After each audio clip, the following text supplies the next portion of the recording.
Hello everyone, আজকে তোমাদের সাথে যেটা শেয়ার করব সেটা হচ্ছে নারায়ণ গঙ্গোপাধ্যায়ের একটা গল্প, ভূতের কামড়া। ওদের বাড়ির নিম গাছটার তলায় বসে কান চুলকোতে চুলকোতে বল্টুদা আমায় জিজ্ঞাসা করলে, আচ্ছা প্যালা, ভূত সম্বন্ধে তোর আইডিয়া কি? আমি বললুম, কোনো আইডিয়া নেই। শুনে বল্টুদা ভীষণ বেজার হলো। এত বেজার হলো যে খচ করে কানে একটা খোঁচাই হয়ে গেল। শেষে মুখটাকে এক ভার রাবড়ির মতো করে বলল, কেন আইডিয়া নেই কেন? আমি বললুম, কি করে থাকবে, কখনো দেখিনি তো। শুনে টুনেও কিছু মনে হয় না? একদম না। লোকে নানা রকম ডেসক্রিপশন দেয়। কেউ বলে খামোকা একটা কাঠামন্ডু ঘ্যাচাং করে কামড়াতে এল, কেউ বলে সাদা কাপড় পরে রাত দুপুরে ছাদের ওপর হেঁটে যাচ্ছে, কেউ বলে আম গাছে এক পা আর জাম গাছে আর এক পা দিয়ে। বল্টুদা বললে, বাজে বকিসনি, ধর এই নিম গাছটায় এক ভূত আছে। এই দিন দুপুরেই দারুণ চমকে আমি একবার নিম গাছটার দিকে চেয়ে দেখলুম, না ভূত টুত কিছু নেই, কেবল ঠিক আমার মাথার ওপরেই একটা কাক বসে রয়েছে। কাককে আদৌ বিশ্বাস নেই। একটু সরে বসলুম। তক্ষুনি বল্টুদাকে বললুম, তোমার নিম গাছের ভূতকে খামুকা আমি ধরতে যাব কেন? কি দরকার আমার? ভূত ধরাটারা আমি আদৌ পছন্দ করি না, তোমাকে সাপ বলে দিচ্ছি। কিন্তু মনে করো ভূত যদি তোকেই ধরে, মানে তোকেই ধরতে পছন্দ করে যদি? আমি দস্তুর মতো ঘাবড়ে গিয়ে বললুম, বল্টুদা এবার আমি বাড়ি চলে যাব। বল্টুদা খপ করে আমার হাত চেপে ধরে টেনে বসালে। বললে, আহা যাচ্ছিস কেন? বললুম বলেই কি সত্যি সত্যি ভূতে ধরছে নাকি তোকে? মানে আমি সেদিন ভূতের পাল্লায় পড়েছিলুম কি না সেই ব্যাপারটাই তোকে বলবো। আমি বললুম, তুমি আবার কবে থেকে আমার টেনিদার মতো গল্পবাগী হলে বল্টুদা? টেনিদার নাম শুনেই বল্টুদা জ্বলে গেল। বললে, টেনি? তার কথা আর বলিসনি। তোদের দলের ওই সর্দারটা এক নম্বরের গুলবাজ, খালি বানিয়ে বানিয়ে যা তা গল্প বলে। সেদিন আবার আমাকে দিব্যি বুজুং বাজুং দিয়ে গ্রেট আবার খাবো রেস্তোরাঁয় 2.5 টাকার খেয়ে গেল। নাকটাকে কীরকম যেন তেলে ভাজা সিঙারার মতো করে বল্টুদা বললে, ছো ছো। আবার আমার পিঠ চাবড়ে কী সব মেসিস্টোফিলিস টিলিস বলেও গেল। কিছু বুঝতে পারলুম না। রামো রামো, টেনি আবার একটা মানুষ। বুঝতে পারলুম টেনিদা বল্টুদার প্রাণে দারুণ দাগা দিয়ে গেছে। 2.5 টাকার শোক আর বল্টুদা ভুলতে পারছে না। আমি সান্ত্বনা দিয়ে বললুম, টেনিদার কথা ছেড়ে দাও, ও ওই রকম। তোমার ভূতের গল্পটাই বলো। গল্প আমি বানিয়ে বলার মধ্যে নেই, যা বলবো একদম সত্য ঘটনা। আচ্ছা বলতে থাকো। তখন বল্টুদা আর একবার বেশ করে কান চুলকে নিলে। তারপর বলতে থাকলো, আমার বড়দির বড় মেয়ে দিল্লিতে জন্মেছে বলে, যার নাম রাজধানী। ছোটবেলায় যাকে আমি ভুল করে দাঁতঘানি বলে ডাকতুম, আর বড়দি যাকে বলতো ধানি লঙ্কা, তার বিয়ে হয়েছে এক কলিয়ারির ইঞ্জিনিয়ারের সঙ্গে। এবার পুজোর ছুটিতে আমি সেখানে বেড়াতে গিয়েছিলাম। দিন দশেক বেশ আরামে থেকে খুব খেয়ে দিয়ে ওদের মোটর গাড়িতে অনেক বেরিয়ে টেরিয়ে কলকাতায় ফিরে আসছিলাম। সন্ধ্যার পরে গাড়ি বদলাতে হলো ছোট একটা জংশন স্টেশনে। ট্রেনে বেজায় ভিড়। শেষে দেখি পিছন দিকের একটা ছোট সেকেন্ড ক্লাস কামরা থেকে সব যাত্রী হুড়মুড় করে নেমে যাচ্ছে। দেখে খুব মজা লাগলো। আমি ফাঁকা গাড়িটায় টুক করে উঠে বসলুম। শতরঞ্জি ছড়ানো ছোট বিছানাটা পেতে মাথার কাছে সুটকেসটা রেখে বেশ নিশ্চিন্তে হয়ে বসে পড়া গেল।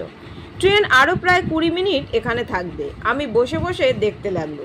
অন্য সব কামরায় লোক উঠছে নামছে, এদিকে কেউ আর আসছে না। বোধহয় পিছন দিকের কামরা বলেই এটার ওপর কারুর নজর নেই। আমার ভীষণ ভালো লাগছিল। একটা রেলের কামরায় একলা যেতে ভারী মজা লাগে, নিজেকে বেশ লাট সাহেবের মতো মনে হয়। এর মধ্যে জন্দুই মারোয়ারি যাত্রী অনেক লটবহর নিয়ে আমার গাড়ির দিকেই তাক করে আসছে বলে বোধ হয়। ভাবলাম, এই রে এসে ঢুকলো বুঝি। হঠাৎ একজন লোক তাদের কি যেন বললে, অমনি তারা সঙ্গে সঙ্গে উল্টো দিকে ছুটল। আমার স্বস্তির নিঃশ্বাস পড়লো বটে, কিন্তু ব্যাপারটা ঠিক বুঝতে পারলুম না। তারপরেই মনে হলো ওদের বোধহয় 3rd ক্লাসের টিকিট ছিল। ওই লোকটা বলে দিয়েছে এটা 2nd ক্লাস, সেই জন্যই সরে পড়লো। যাই হোক, বেশি ভেবে চিনতে লাভ নেই, গাড়ি ছাড়তে আরও কিছু দেরি আছে। কিন্তু আমি আর বসতে পারছিলুম না। একে তো আসবার আগে রাজধানী বিস্তর খাইয়েছে, বলেছে ছোট মামা রেলে খালি পেটে যেতে নেই, শরীর খারাপ করে। আমিও তাই শুনে লুচি মাংস মিষ্টিতে গলা পর্যন্ত ঠেসে নিয়েছি। 3 ঘন্টা পেরিয়ে গেল। পেট এখন 1.5 মণ ভার। তাই রাত প্রায় 10:30 বাজে। দারুণ ঘুম পাচ্ছিল। গাড়িতে যে উঠুক, আমি তো আপাতত লম্বা হই। যা ভাবা তাই করা। আমি শুয়ে পড়লুম। গাড়ি ছাড়তে বোধহয় মিনিট 10 দেরি ছিল তখনও, কিন্তু আমার ঘুমিয়ে পড়তে 3 মিনিটও লাগলো না। আর সেই ঘুম ভেতরেই টের পেলুম ট্রেনের হুইসেল বাজছে, কামরাটা নড়তে আরম্ভ করছে। প্রাণপণ চেষ্টায় আধখানা চোখ খুলে দেখলুম অন্য যাত্রী আর কেউ ওঠেনি। নিশ্চিন্তে ঘুমানো যাক তবে। নিশ্চিন্তেই আমি ঘুমোলাম। রাত তখন কত হয়েছে জানি না। হঠাৎ আমার চটকা ভাঙলো। ভীষণ মশা কামড়াচ্ছে আর কীরকম একটা অদ্ভুত গন্ধ নাকে লাগছে। চমকে চেয়ে দেখি গাড়িটা দাঁড়িয়ে রয়েছে। কামরায় নিতল অন্ধকার, গোটা চারেক আলো জ্বলছিল, পাখা ঘুরছিল, কিন্তু এখন আলো নেই, পাখাও চলছে না। ব্যাপারটা কি? বাইরে তাকালুম, কিছু দেখা যাচ্ছে না, শুধু কালো পাঁচিলের মতো থমথমে অন্ধকার। সে অন্ধকারে একটাও তারা নেই, জোনাকিও নেই, কিছু নেই। জানলার অন্যদিকে তাকালুম, ঠিক এক দৃশ্য, যেন রাতারাতি গাড়িটাকে কেউ একটা আলকাতরার সমুদ্রের ভিতর তলিয়ে দিয়েছে। তারপর মনে হলো কেবল আলকাতরা নয়, ধোঁয়ার মতো কি যেন কুণ্ডুলি পাকিয়ে উঠেছে তার ভিতর, নিশ্চয়ই কুয়াশা। ব্যাপারটা কি? রাত যে কখনো এত অন্ধকার হয় সে আমি স্বপ্নেও জানতাম না। আকাশে যদি ঘন কালো মেঘ দেখা যায়, তার ভিতরেও অন্তত আবছা একটা আলোর আভাস থাকে। মাঝে মাঝে বিদ্যুৎ চমকায়, তাও যদি না হয় লাইনের ধারে ঝোপে জঙ্গলে অন্তত দুটো একটা জোনাকির ফুলকি জ্বলে। এমন কাণ্ড তো কখনো দেখিনি। ট্রেন কি কোনো স্টেশনে থেমে গেছে? তাহলে আলো কই? বাইরে লাইন ক্লিয়ার না পেয়ে দাঁড়িয়ে রয়েছে? তাহলে সিগন্যালের বাতিও দেখা যাবে। কোথায় সেসব? এদিকে একটা অদ্ভুত গন্ধ পাক খাচ্ছে আমাকে ঘিরে ঘিরে। আর কি নিদারুণভাবে যে মশা কামড়াচ্ছে সে আর তোকে কি বলবো প্যালা। আর ওপর দুর্দান্ত গরম। আমি বসে ঘামতে লাগলাম। বেঞ্চির ওপর পা ছড়িয়ে বসেছিলুম। মশাদের যত নজর দেখছি পায়ের ওপরে। শেষে জেরবার যেই একটা চাটি হাগড়েছি, তোকে কি বলবো প্যালা, সেটা আমার পায়ে লাগলো না। খড়খড়ে লোমওয়ালা নরম কি একটা জিনিসের ওপর ঘপাং করে গিয়ে চটটা পড়ল। হুস করে কি একটা বিটকেল আওয়াজ হলো। কালো মতো কে যেন শূন্য লাফিয়ে উঠল। আমার চোখের সামনে দুটো সবুজ আগুন দপদপ করে উঠল।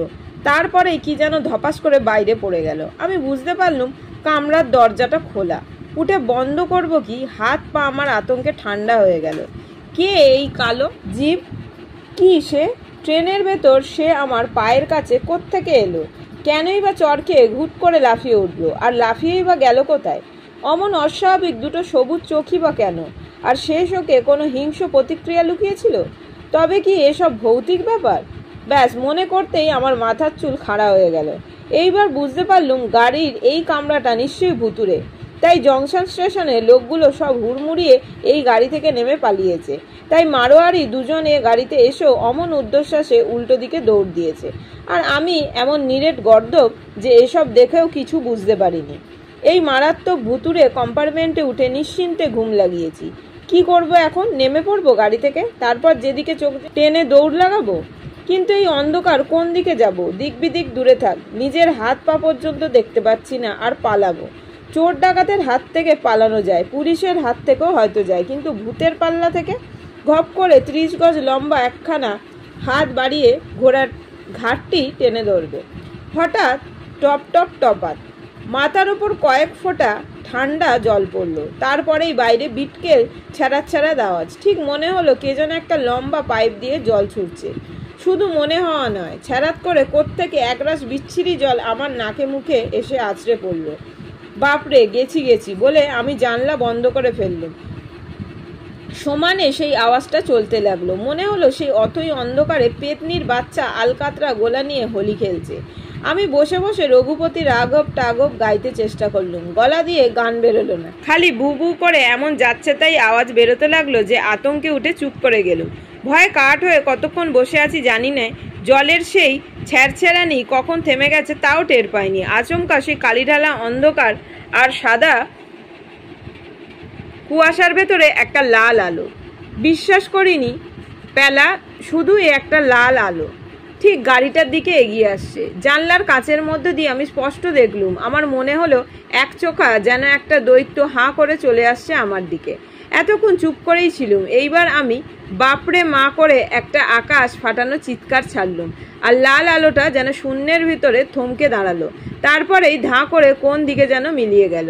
আমার আর চোখ মেলে চেয়ে থাকবার সাহস ছিল না। বেশ বুঝতে পারছিলুম আজ এই ভুতুরে রেলগাড়ির কামড়াতেই অপঘাতে আমার প্রাণটা যাবে।